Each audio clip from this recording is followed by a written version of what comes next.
জামায়াতের সঙ্গে ঐক্যমত্য কমিশনের সংলাপ, ফ্যাসিবাদ বিরোধী আন্দোলনে দলটির ভূমিকার প্রশংসা আলী রিয়াজের। প্রধান উপদেষ্টা মামলাগুলো প্রত্যাহার হলেও বিএনপি নেতাকর্মীদের মামলা কেন প্রত্যাহার হচ্ছে না, প্রশ্ন রুহুল কবির রেজভীর।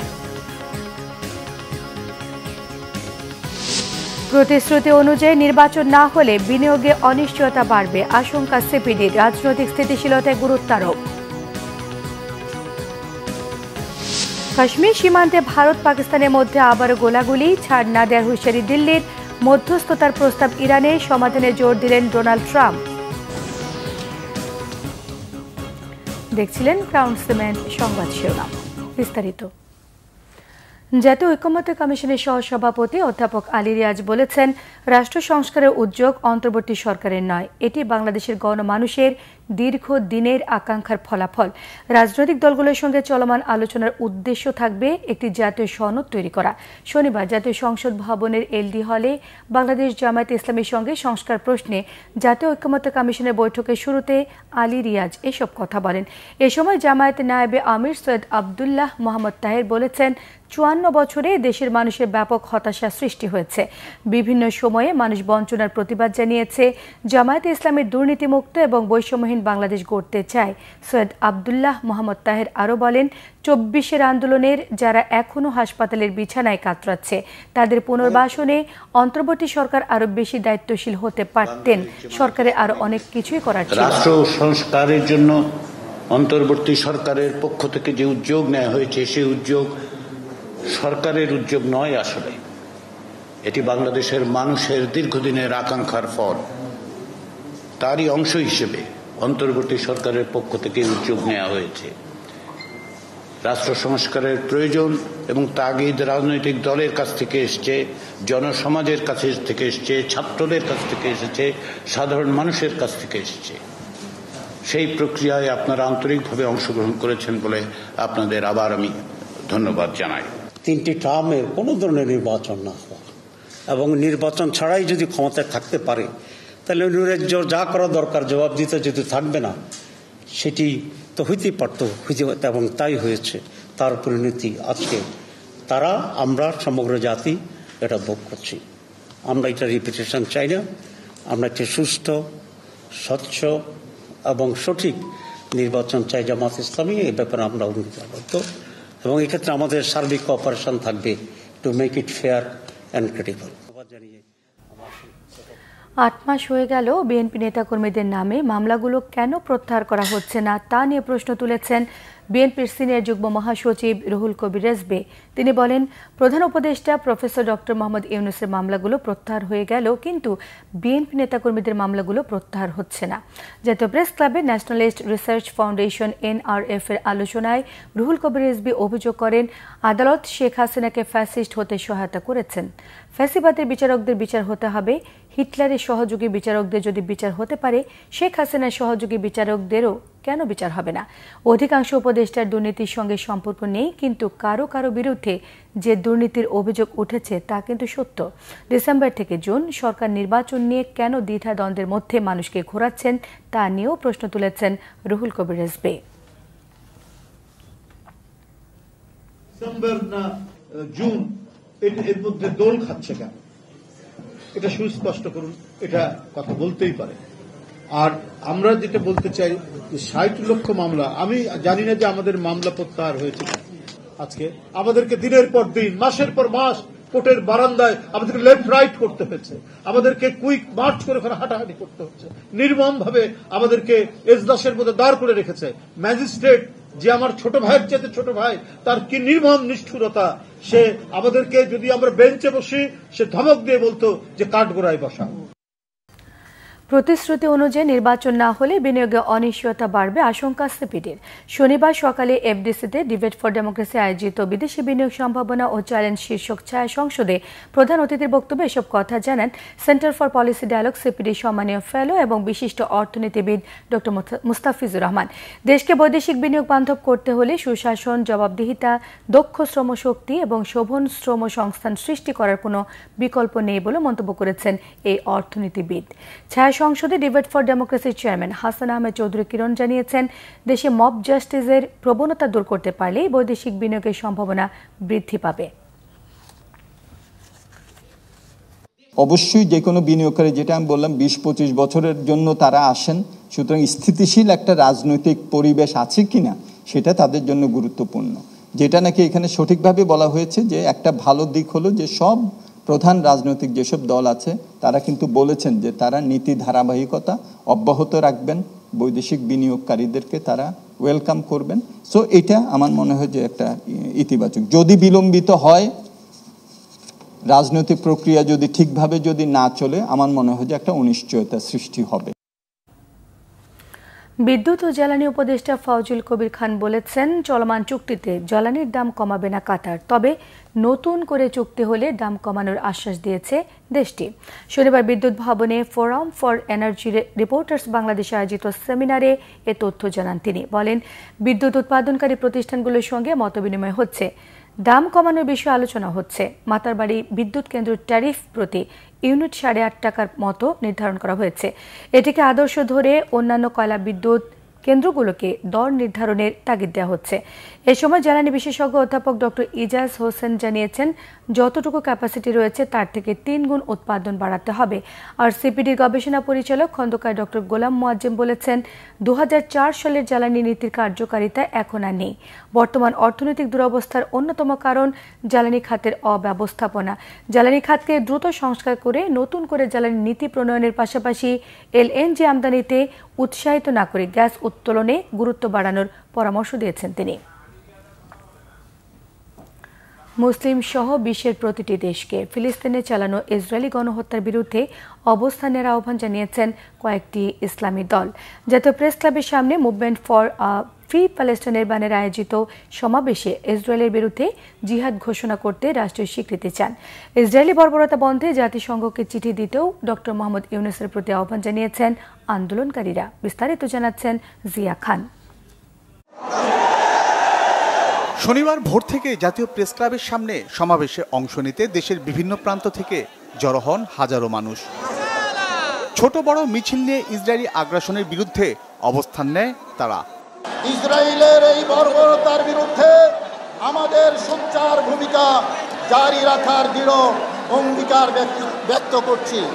মুসলিম ফিলিস্তিনি মুসলিম ভাইদের পক্ষে জালেমের বিরুদ্ধে সোচ্চার হতে আওয়াজ দেওয়ার জন্য আমরা এখানে আসছি। আমি সাভার আশুলিয়া থেকে আসছি আমার ছেলেকে নিয়ে। এরকম প্রোগ্রামে আমার ছেলেকে যদি না নিয়ে আসি তাহলে আপনার আর নেক্সট টাইমে আসার জন্য কোনো বক্তৃতা থাকবে না।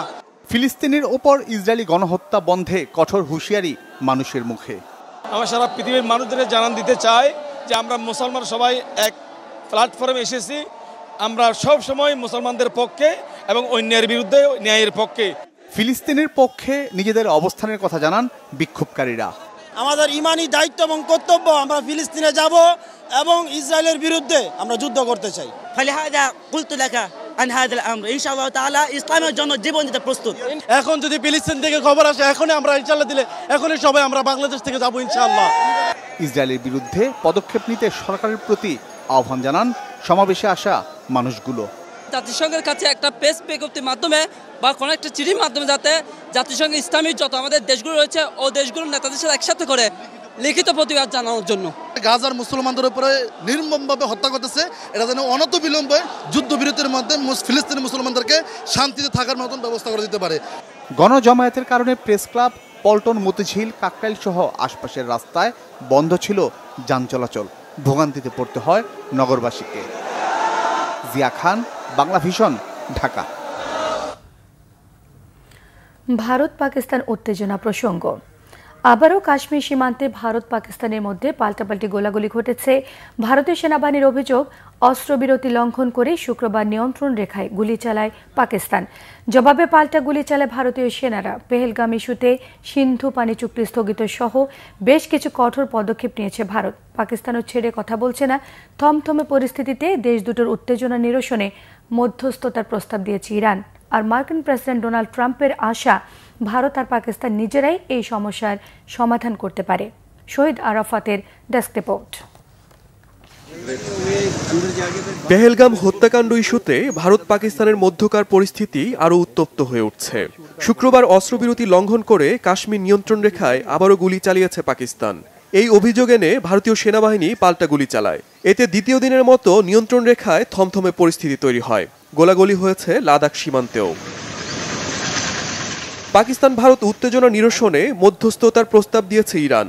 শুক্রবার সামাজিক যোগাযোগ মাধ্যম এক্সে দেয়া এক পোস্টে দেশটির পররাষ্ট্রমন্ত্রী সৈয়দ আব্বাস আরাগচি লিখেন, ভারত ও পাকিস্তান ইরানের ভ্রাতৃপ্রতিম প্রতিবেশী, তাই তাদের গুরুত্ব সহকারে বিবেচনা করে তেহরান। দূতাবাসের মাধ্যমে কঠিন সময়ে উভয় পক্ষের মধ্যে বোঝাপড়া তৈরি করতে চায় তেহরান। এই পরিস্থিতিতে দুই দেশের চলমান উত্তেজনার মধ্যেই দ্রুত সমাধান খোঁজার পরামর্শ দিয়েছেন মার্কিন প্রেসিডেন্ট ডোনাল্ড ট্রাম্পও। যুক্তরাষ্ট্রের স্থানীয় সময় শুক্রবার এয়ারফোর্স ওয়ানে সাংবাদিকদের সঙ্গে আলাপকালে ট্রাম্প ভারত পাকিস্তানের দীর্ঘ সময়ের বিরোধের কথা উল্লেখ করে আশা প্রকাশ করেন দুদেশ ঠিকই বিষয়টি মিটিয়ে নেবে। ইরান আর যুক্তরাষ্ট্রের এমন বক্তব্যের মাঝেই পাল্টাপাল্টি পদক্ষেপ নিয়ে উত্তেজনার পারদ ঊর্ধ্বমুখী করছে দিল্লি আর ইসলামাবাদ। শুক্রবার সিন্ধু নদের পানি চুক্তি নিয়ে অমিত শাহর বাসভবনে জরুরি বৈঠকে বসেন ভারতের জলশক্তি মন্ত্রী সিআর পাতিল। সিন্ধুর এক ফোঁটা পানিও পাবে না পাকিস্তান, এমন হুঁশিয়ারি দেন তিনি। পানি আটকানোর চেষ্টা করলে যুদ্ধ পরিস্থিতি বিবেচনা করে পাল্টা ব্যবস্থা নেওয়ার হুঁশিয়ারি দিয়েছে Pakistan. Shahid Arafat, Bangla vision news desk. দর্শক, এই মুহূর্তে সংসদ ভবনে রয়েছেন বিশেষ প্রতিনিধি মিরাজ হোসেন গাজী। জামায়াতের সঙ্গে সংলাপের বিষয়ে সর্বশেষ তথ্য জানতে যুক্ত হচ্ছে তার সঙ্গে। মিরাজ, শুনতে পাচ্ছেন? মিরাজ, সংলাপ শেষে জামায়াত নেতারা কি বলেছেন? সংলাপটি আসলে শেষ হয়নি সম্পূর্ণ, এটি মধ্যাহ্নের বিরতি চলছে এখন। তো বিরতিতে জামায়াত ইসলামের নেতৃবৃন্দ ওনারা সাংবাদিকদের সাথে একটু কথা বলেছেন, আপডেট জানিয়েছেন। যেহেতু আমরা সকাল থেকেই এই সংবাদ কভার করার জন্য অপেক্ষা করছি এই ঐক্যমত্য কমিশনের যে কার্যালয়, অস্থায়ী কার্যালয় সংসদের এলডি হলে, সেখানে এই কারণে দুপুরে একটু ব্রিফিং করে আমাদেরকে যেটি জানিয়েছেন যে মোট 5টি সংস্কার কমিশনের প্রস্তাবনা ওনাদের কাছে দেওয়া হয়েছিল এবং সেই 5টি নিয়ে মূলত আলোচনা চলছে। এবং প্রথমে তারা সংবিধান সংস্কার কমিশনের যেই প্রস্তাবনা বা সুপারিশ সেই বিষয়গুলো নিয়ে আলোচনা করছেন এবং দুপুর পর্যন্ত, অর্থাৎ এই 1:30টার পরে ওনারা আমাদের সাথে ব্রিফিং করে কথা বলেছেন। যেহেতু সেই ক্ষেত্রে তার আগ পর্যন্ত সংবিধান সংস্কার কমিশনের যে প্রস্তাবনাগুলো আছে সেগুলো নিয়ে তারা কথা বলেন। তবে এখানে একটি বিষয়ে উল্লেখ করেছেন, যেহেতু বেশ কিছু বিষয় তাদের ঐক্যমত্য যেমনি আছে তেমনি দ্বিমতও আছে, কিছু বিষয় পর্যবেক্ষণও আছে। তো জামায়াত ইসলামের নায়েবে আমির আব্দুল্লাহ মোহাম্মদ তাহের উনি সংবাদ সম্মেলনে কথা বলেছেন। একই সাথে জামায়াত ইসলামের সেক্রেটারি জেনারেল তিনিও সাথে ছিলেন, অন্য নেতৃবৃন্দর সাথে ছিলেন। তবে আব্দুল্লাহ মোহাম্মদ তাহের তিনি যেটি বলেছেন যে মূলত রাষ্ট্রপতির যেই ক্ষমতা বা মেয়াদ, রাষ্ট্রপতির মেয়াদ এবং সংসদের মেয়াদ, এই দুটি মেয়াদই ওনারা 5 বছর করে জামায়াত ইসলামের পক্ষ থেকে দাবি করা হয়েছে যে এখানে 4 বছর নয়, দুটির মেয়াদই যেন 5 বছর করে রাখা হয়। সেই প্রস্তাবনা বা সেই দাবিটি জামায়াত ইসলামের পক্ষ থেকে দেওয়া হয়েছে। সেই বিষয়গুলো নিয়েও আলোচনা চলছে। তবে কোন কোন বিষয়ে সেখানে তারা একেবারে দ্বিমত পোষণ করেছেন বা এই আলোচনায় কোন বিষয়গুলো তারা ঐক্যমত্যে পৌঁছানোর জন্য হয়তো বেশি মতামত দিচ্ছেন বা সংস্কার কমিশনের ঐক্যমত্য কমিশনের সাথে তাদের কোন বিষয়গুলো নিয়ে বেশি আসলে আলোচনা হচ্ছে সেই বিষয়গুলো এখনও তারা বলতে চাননি। তারা যেটি জানিয়েছেন যে বিকাল 5টা নাগাদ এই বৈঠকটি শেষ হতে পারে এবং তারপরে হয়তো তারা সেই বিষয়গুলো নিয়ে বলতে পারেন। তবে প্রাথমিকভাবে তারা যেটি জানিয়েছেন যে 5টি কমিশনের যেই সুপারিশ এবং তাদের যেই দলীয় অবস্থান সেই বিষয়গুলো নিয়ে তারা আলোচনা করছেন এবং বেশ কিছু বিষয়ে তারা সমাধান হবে বলে আশা করছেন।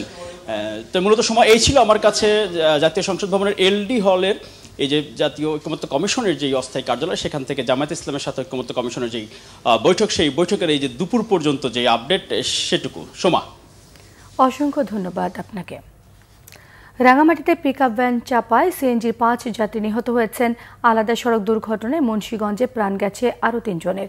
সকাল 10:30টার দিকে রাঙামাটির কাউখালী উপজেলার রাবারবাগান এলাকায় একটি পিকআপ ভ্যান চাপা দেয় সিএনজি চালিত অটোরিকশাকে। এতে দুমড়ে মুচড়ে যায় অটোরিকশাটি। ঘটনাস্থলে 3 জনের মৃত্যু হয়। আহত 3 জনকে হাসপাতালে নেওয়ার পর সেখানে মারা যান আরও 2 জন। হতাহতরা সবাই অটোরিকশার যাত্রী।